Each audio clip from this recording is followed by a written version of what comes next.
បងប្អូនអរគ្នាវីដេអូមួយនេះគឺពិតជាល្អខ្លាំងមែនទែនដែលខ្ញុំគួរតែយកមកជំរាបជូនបងប្អូនអរគ្នាបានដឹងហើយខ្ញុំគិតថាថ្ងៃអន្សាររបស់ប្រទេសសៀមគឺកំពុងតែនឹងចាប់ផ្ដើមមានហើយបងប្អូននឹងទេនេះគឺជាការនិយាយនិង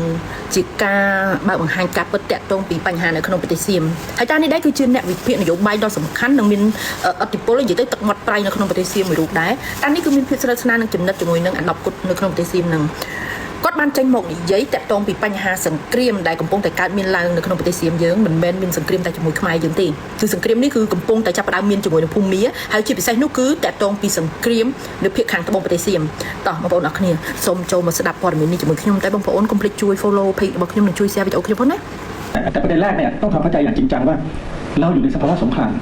แต่รัฐบาลไม่ให้ประกาศเดี๋ยวนักท่องเที่ยวจะไม่มาเดี๋ยวประกันจะไม่จ่ายรบกับกัมพูชาก็ไม่ให้บอกว่าเป็นสงครามอาจารย์ปานเทพกับผมเนี่ยบอกไอ้เนี่ยสงครามชัดเจนแต่ว่าไม่มีใครอยากพูดไม่มีใครอยากนึกไม่มีใครคิดว่าขั้วจะเปลี่ยนไม่มีใครนึกว่าระบบจะเปลี่ยนแต่ทุกอย่างทุกวันนี้เปลี่ยนไปหมดและเปลี่ยนทุกอาทิตย์เห็นว่าสงครามจะเยอะมากเป็นร้อยๆสงครา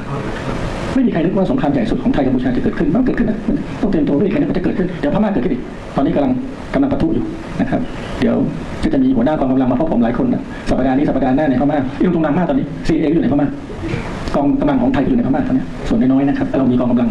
เรามีเครื่องบินเรามีเครื่องบินเล็กบินเข้าไปผมไปภาคใต้ก่อนป้นปืนอีกพันโทประยุทธ์ประทัดเนี่ยพันโทประยุทธ์สีดำเหมือนกับประทัดเนี่ยมานั่งฟังผมที่ตำหนักทักษิณราชนิเวศก็พันปีให้ผมบรรยายก่อนป้นปืนผมพูดแบบนี้เลยจะเกิดสงครามใหญ่ภาคใต้คนจะตายเป็นพันคนท่านยกมือเลยบอกว่าอาจารย์เอามาจากไหนต้องขออนุญาตเหยียบไว้ด้วยนะฮะแต่ว่าทางในวังบอกให้ผมพูดได้ถ้าพันปีบอกให้ผมมานั่งข้างๆที่โต๊ะเสวยแล้วบอกว่าฉันฟังหมดแล้วนะอาจารย์น่าสนใจที่สุดฉันได้อัดแล้วก็ส่งให้กับสมเด็จท่านเรียกในหลวงรัชกาลว่าสมเด็จน่าสนใจแล้วท่านก็ไล่ถามทุกคนนะองคมนตรีผบ.รอบโต๊ะว่าฟังหรือยังแต่ผมดูแล้วเนี่ยพันปีน่าจะเข้าใจว่าเราอยู่ในสงครามก่อนพวกผมเพราะท่านไปที่นั่นทุกปีแล้วตอนหลังเนี่ยประทับ2 เดือน 3 เดือนวันสุดท้ายก่อนที่ท่านจะประชุมเดี๋ยวผมไปเข้าเฝ้าที่ตำหนักพิมานเมฆท่านยังพูดเรื่องภาคใต้បងប្អូនបានស្ដាប់តានឹងនិយាយទេណោះនេះគឺជាព័ត៌មានមួយដែលសៀមព្យាយាមលាក់បិទបាំងមកជាយូរហើយតែដល់ពេលហើយដែលវាត្រូវតែបើកបង្ហាញដោយសារតែវាចង់ឲ្យប្រជាជនសៀមវាទូទាំងប្រទេសនេះត្រូវតែទទួលដឹងលឿននិងត្រូវតែត្រៀមលក្ខណៈឲ្យបានខ្ពស់ក្នុងការប្រឈមមុខជាមួយនឹងបញ្ហានៅខាងមុខនឹងហើយការនិយាយវានេះដែរគឺមានការអនុញ្ញាតពីស្ដេចសៀមវាដល់ផ្ទាល់ទើបបានអាចនិយាយបញ្ហានេះបានដោយបងប្អូនបានស្ដាប់ហើយគឺវាបាននិយាយថាដូចជារឿងសង្គ្រាមជុករវាងខ្មែរអញ្ចឹងគ្មានអ្នកណាគិតដល់ថានឹងមានសង្គ្រាមដ៏ធំដូចនេះទេប៉ុន្តែរឿងអ្វីៗក៏វាបានផ្លាស់ប្ដូរហើយដោយឥឡូវនេះគឺសង្គ្រាមរវាងជាមួយនឹងភូមាក៏កំពុងតែចាប់ផ្ដើមមានហើយនៅខាងប្រទេសថៃវានេះគឺបានបញ្ជូនទ័ពបញ្ជូនអាវុធហើយជាពិសេសនោះគឺមានយន្តហោះចម្បាំងតូចធំអីទៅដល់ហើយជាពិសេសនោះក៏មានពួកមេទ័ពដែលចូលជើងនៅពេលថាព្រំដែនជាមួយនឹងភូមាហ្នឹងកំពុងតែចេញចូលមកសុំយោបល់ពីវាហើយជាពិសេសនោះគឺសុំយុទ្ធសាស្ត្រនៅក្នុងការធ្វើសង្គ្រាមជាមួយនឹងភូមាហ្នឹងជារឿងមួយដែលប្រជាជនស៊ីវាគ្រប់គ្នាគួរតែដឹងរឿងនេះហើយវិភាគជាក់ស្ដែងជាពិសេសនោះគឺតកតងពីបញ្ហាសង្គ្រាមនៅភាគខាងត្បូងប្រទេសសៀមវាបាននិយាយថាថ្ងៃដែលវាទៅនិយាយនៅភាគខាងត្បូងហ្នឹងគឺវាបាននិយាយការពិតដោយវាបានឲ្យទាហានរបស់សៀមវាហ្នឹងមានការត្រៀមលក្ខណៈឲ្យបានខ្ពស់ដោយសារតែសង្គ្រាមជាមួយនឹងភាគខាងត្បូងនេះគឺអាចមានលក្ខណៈទ្រង់ទ្រាយធំហើយក៏ជាសង្គ្រាមរូបរាងថ្មីនៃសង្គ្រាមនេះគឺអាចនឹងបង្កើតចេញជាសង្គ្រាមមួយដែលអាចធ្វើឲ្យមានការបាត់បង់អាយុជីវិតរហូតដល់លើសពាន់នាក់អញ្ចឹងទៅក៏មានមេតបនៅនឹងវាក៏ចេញមកនិយាយថាបីបានជាមកនិយាយអញ្ចឹងដឹងមកពីណានៅពេលដែលព័ត៌មាននៃការនិយាយនៅភាគខាងត្បូងវានឹងឮបានឮទៅដល់ស្ដេចសៀមក៏ហៅវាទៅនិយាយហៅទៅជួបអញ្ចឹងណាវាក៏រៀបរាប់តាមហ្នឹងពីអ្វីដែលវាវិភាគឃើញហើយនឹងភាពបច្ចុប្បន្ននឹងសកម្មដឹង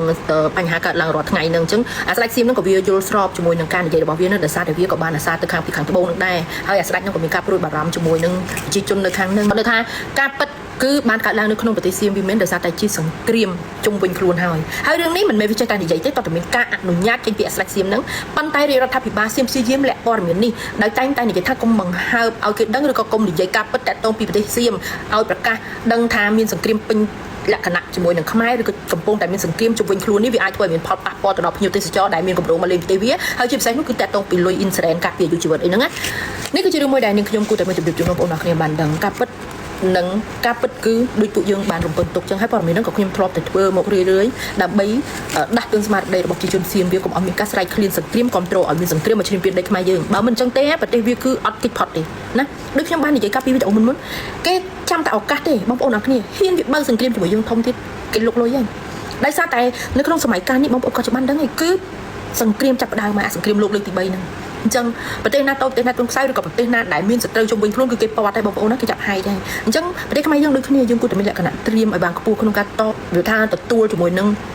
បញ្ហាទៅថ្ងៃមុខតែតាំងពីសង្គ្រាមនោះបងប្អូនក៏បានដឹងហើយមិនថាខាងលិចខាងកើតទេនៅជុំវិញយើងក៏គេមិនដែលមានកំណត់ល្អជាមួយនឹងយើងដែរគេចាំតែឱកាសដូចគ្នាទេទឹកដីរបស់យើងសោះប៉ុណ្ណេះហ្នឹងក៏គេមិនស្នោះដែរគេព្យាយាមលេបត្របាក់មកជារឿយៗយ៉ាងអញ្ចឹងអ្វីដែលយើងអាចធ្វើបានយើងត្រូវតែពង្រឹងភាពខ្លាំងរបស់យើងជាពិសេសនោះគឺភាពសាមគ្គីនៅក្នុងប្រទេសយើងឲ្យខ្លាំងរឹងមាំអានេះជាចំណុចសំខាន់អ្វីដែលខ្ញុំចង់មកជម្រាបជូនបងប្អូនអរគ្នាគឺតែតងពីថ្ងៃអវសានរបស់សៀមកំពុងតែខិតចូលមកដល់ហើយវាស្រែកឃ្លានសង្គ្រាមមែនទេអូខេសង្ឃឹមថារឿងនេះនឹងកើតឡើងនៅក្នុងប្រទេសវាឆាប់ពីជនសៀមមួយចំនួនដែលវាស្រែកឃ្លានសង្គ្រាមសូមឲ្យវាបញ្ឈប់នៅការញញងបង្កសង្គ្រាមឈ្លានពានលើដីខ្មែរទៀតគួរតែសម្របសម្រួលដឹកដៃគ្នាទៅរកផ្លូវច្បាប់ដើម្បីបញ្ចប់នៅបញ្ហាចំនួនព្រំដែននេះវាគឺជារឿងមួយដែលប្រជាជនសៀមគួរតែធ្វើវាណានេះมึงเมื่อกี้พวกมึงได้ฟังข่าวนี้แล้วนะนี่เป็นข่าวที่พวกมึงต้องยอมรับว่าประเทศพวกมึงมันอยู่ในจุดไหนล่ะเมื่อที่กูพูดในคลิปก่อนๆนะถ้าพวกมึงเปิดใจฟังคลิปของกูพวกมึงจะมีประโยชน์เยอะแต่กูก็พูดแบบแรงไงชอบด่าพวกมึงแต่ถ้ากูไม่ด่าพวกมึงอะสมองพวกมึงจะเสื่อมไหมมึงเข้าใจนะถ้ากูไม่ด่าพวกมึงจะไม่มีความรู้มึงเข้าใจเนาะเพราะว่าสันดานพวกมึงชอบไอ้คำรุนแรงทำไมกูพูดแบบนี้เพราะว่าสันดานชาติชั่วพวกมึงชอบเข้ามาด่ากูชอบทำคลิปด่ากูก่อนกูก็เลยคิดว่าถ้ากูทำนิสัยธรรมดาหรือก็ทำนิสัยดีๆกับพวกมึงมันจะทำอะไรไปเข้าหูเข้าตาพวกมึงหรอกต้องถ้าพวกมึงทำนิสัยชั่วกูก็ต้องทำชั่วกลับไปจึงมันเข้ากันนะเนี่ยกูก็มาเตือนสติไอ้พวกควายทั้งหลายที่มึงกระหายสงครามนะพวกมึงได้ฟังแล้วนะถ้าคนนี้เขามีอิทธิพลยังไงในประเทศพวกมึงเขาก็ออกมาพูดความจริงแล้วนะว่าประเทศพวกมึงตอนนี้ไม่ใช่มีสงครามกับประเทศของกูนะเมื่อที่กูบอกพวกมึงตอนนี้พวกมึงมีสงครามกับพม่ารวมกับภาคใต้ในประเทศพวกมึงด้วยแล้วเรื่องนี้มันไม่ใช่เรื่องเล่นๆที่พวกมึงจะย่างก่อสงครามกับประเทศของกูถ้ามีสงครามกับประเทศของกูอีกครั้งหนึ่งพวกมึงรอดูวัดทุกประเทศที่อยู่ข้างๆประเทศพวกมึงเขาจะช่วยโอกาสนี้จะเข้ามาโจมตีประเทศพวกมึงไหมเพราะว่าประเทศพวกมึงนี่มันชั่วร้ายประเทศพวกมึงมันชอบลุกรานดินแดนของเขามาตลอดเขารอแต่โอกาสนี้นะเรื่องที่ดีที่พวกมึงต้องทำกรุณาช่วยพาประเทศพวกมึงหนีออกจากสงครามกับประเทศของกูแค่นี้ก็มึงรู้แล้วว่าพวกมึงต้องทำยังไงเอากฎหมายมาทำถ้าพวกมึงไม่เอากฎหมายมาทำคือพวกมึงจะพาประเทศพวกมึงไปหาจุดหนึ่งที่พวกมึงนึกไม่ถึงนะกูขอบอกแค่นี้สงครามมันไม่มีอะไรดีหรอก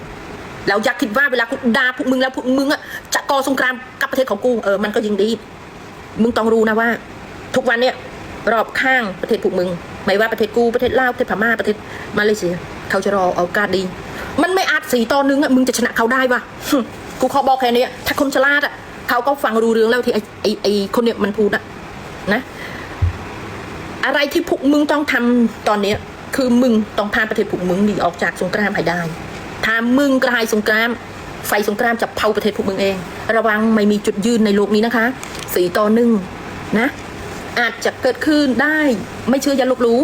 สงครามมันจะทำให้พวกมึงได้รู้สึกว่าเสียดายมากถ้าตอนนั้นน่ะกูไม่สนับสนุนให้มีสงครามมาปล้นดินแดนของประเทศខ្មែរ